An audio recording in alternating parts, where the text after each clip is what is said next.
What's up, everybody? We got a little 10-2 arc measure action happening today. And we're going to, like I said, move through quickly through chapter 10 because this stuff's pretty simple as far as the delivery of it. And you guys just might have to do a little bit of memorization. But the content shouldn't be too bad compared to what we just got through with chapter 9. So, in 10-2, how are circular arcs measured, you may ask? And basically, the central angle is the key to the arc's degrees. Now, a little later on, we're going to talk about like the arc length, like how far is it from A to B if we were to travel along the circle. But this section deals with the actual degree measure of the arc. All right? So, as we can see here, the central angle is the one that's coming from the center of the circle. And if my central angle is 59, real simple, guys, then the arc that it creates is going to be 59 degrees as well. You got 360 degrees around the central angle, you got 360 degrees around the circle, so it is based off of that concept. All right, more vocab. Let's see here. The official definition, central angle is an angle whose vertex is the center, so that's your key there. And when you see this notation, it's got like a little circle with a dot in the middle of it, then that's the universal geometric symbol for circle. And then the letter that follows that, like C in this case, that's going to tell you that's the center of the circle. So that means circle C. All right. So if measure of angle ACB is less than 180, then the points on circle C that lie in the interior form a minor arc. So there you go. You got a minor arc. That's basically the short way. If you're at A and you want to travel to B, you got two ways to go: the short way or the long way. The short way is going to give you a minor arc. The long way is going to give you a major arc. So this is the actual concept of it in our textbook. And this is the main thing you have to remember, this little study tip. The minor arc is less than 180. The major arc is greater than 180. And of course, a semicircle is exactly 180. So if it cuts the circle in half the diameter, then you're looking at a semicircle. All right, first problem. Finding the measures of arcs. All right, here then, so we've got to find a measure of each arc on circle P. So then it tells me that RT is the diameter, so I know it cuts right through the middle. So first one, RS.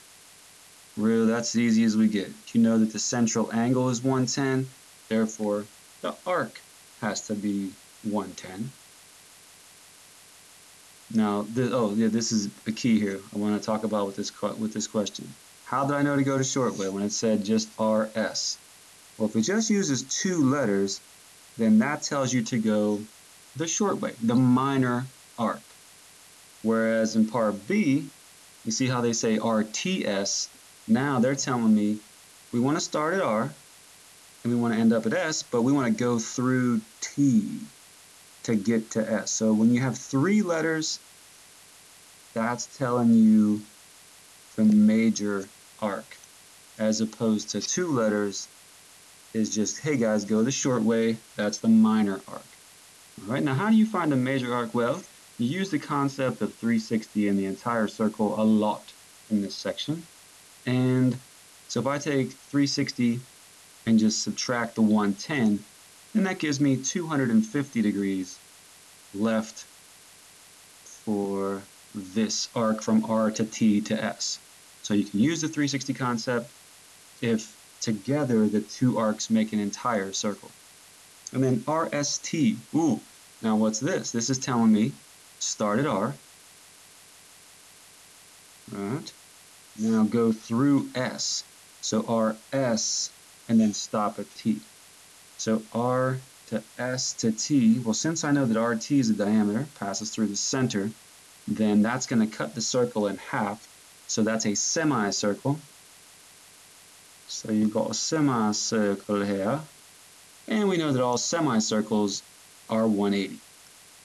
All right, so there's a basic arc degree problem, my friends. All right, now, very important here, adjacent arcs. Remember, we have adjacent angles, adjacent sides. Same type of thing here. Two arcs of the same circle are adjacent when they intersect at exactly one point. So they're next to each other, they don't overlap, and here is a good illustration. We've got AB, then you go to BC, there's no overlap. So you can piece those two together and you can add them together.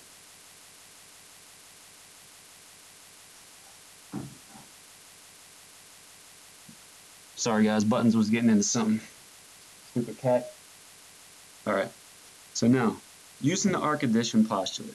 If you think back when we were in school, we had the segment addition postulate, then we came up with the angle addition postulate. So the segment addition postulate was just, I got a segment from here to here plus from here to here equals the whole thing.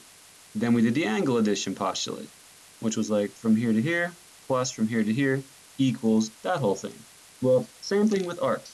If I know this arc, A to B, and this arc, B to C, I can add them together to get ABC. So, there it is. Let's see example 2. Using the arc addition postulate. Find the measure. Oh, I'm sorry, Buttons. Come here, boy. Let's never fight again. Okay. Sorry, guys. Find the measure of each arc. So I'm trying to get GE. None of that. So GE, I got 2 letters. So it says go the short way. It's going to be a minor arc. I'm going to go from G to E. So real simple, guys. That's 40 because the central angle is 40. That's 80. So together, I got 120. So that's the arc addition postulate. I added some arcs together. Now GEF, the second one. GEF, that's 3 letters. 3 letters on this one. So start at G, go through E, and then stop at F. So 3 letters. It's not minor anymore. Major arc, potentially a semicircle. So I can just add again. I got 120 from G to E, and I can add 110 to that. So that's going to give me 230, the dentist's favorite time.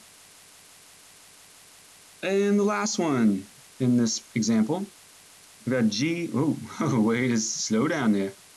I've got GF. All right, so 2 letters. It means go the short way, minor arc, from G to F. Well, G to F is everything but what we just did in the circle. So you can take 360 and you can subtract 230 from it, and you're left with 130. So 130 would take you all the way around the entire circle. Use that 360 concept since you know all the G to E to F in the other direction. All right, let's see how the monitor progress treats you. Pause the video. All right, picking it back up. What we got here? Well, got a bunch of different arcs here happening. So let's uncover. So there's our answers. Let's talk through them.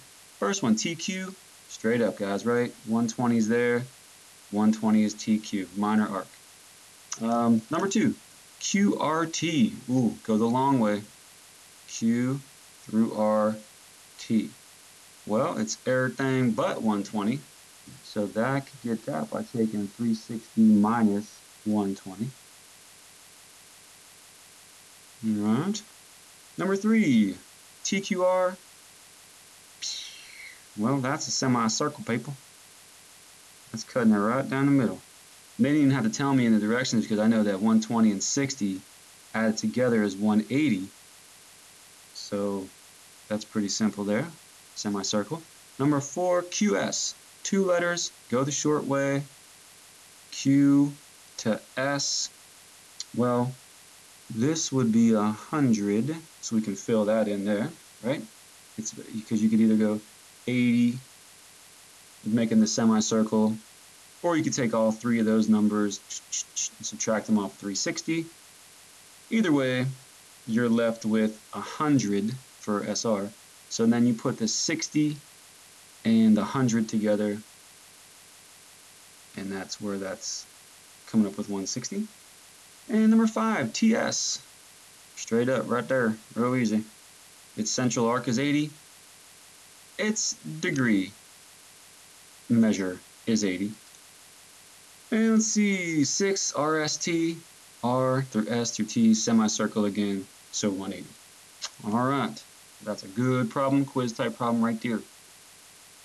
All right, next, a couple of little things to wrap up the section. Two circles are congruent circles if and only if a rigid motion or a composition of rigid motions maps one circle onto the other. So basically, guys, if your radii are the same, that's the easiest way to tell. So because that's the cool thing about circles, there's only one dimension really that you're measuring with it, it's a radius. So you think about the area as just pi r squared, circumference is 2 pi r or pi d. So your radius, aka your diameter, you can go back and forth real easy. That's the only thing you need. Like with a rectangle, you need length and width and all that other kind of stuff. But a circle, just one dimension you're dealing with, radius or the diameter. So if you know the radii are the same, then you can say that your circles are congruent. All right? And let's see here. Two arcs are congruent arcs if and only if they have the same measure and they are arcs of the same circle or of congruent circles. So example 4, we're going to illustrate this. Congruent central angles theorem. All right, in the same circle or in congruent circles, two minor arcs are congruent if and only if their corresponding central angles are congruent. So if I know I have the same central angles in a circle, then sure, I'm going to have congruent arcs in that circle as well. Now again, they don't even have to be the same circle if they're congruent circles. Like example 4, I'm looking at, let's see, C for instance. I know that they slash ZX with TV, so I know these two circles are congruent, so therefore the arcs of 95 degrees would be congruent, and that's because of that theorem up there. So let's backtrack it now for A. Sure, we're in the same circle, so we don't even have to worry about their congruent circles. An 80 here and an 80 here would mean that those arcs are congruent. Now in B though, we got problems because this circle, the inner circle, is not congruent to the outer circle. So even though you have a central angle that's the same for this arc and this arc, well, since they're not in the same circle or in congruent circles, we've got to say no, they're not congruent. Ghostbusters. And the last thing I just want to talk to you guys about, no problem on this one, just that we've done similarity. We had similar triangles, right? But we had to know that we could either angle it, or we could get sassy or SSS proportionality. But circles are cool, man. Two arcs are similar arcs if and only if they have the same measure. All congruent arcs are similar, but not all similar arcs are congruent. For instance, in example 4, the pairs of arcs in parts A, B, and C are similar, but only in A or C are congruent. So check that out right there. All circles are similar. Isn't that cool? Because it doesn't matter. You only got one dimension you're dealing with. So it's like whatever the ratio is, if this radius goes from 2 to 4, then your scale factor is just 2 to 1. So you don't have to worry about matching it up with other sides, or like in triangles, we had to worry about the angles being congruent. All circles are similar. All right, peace.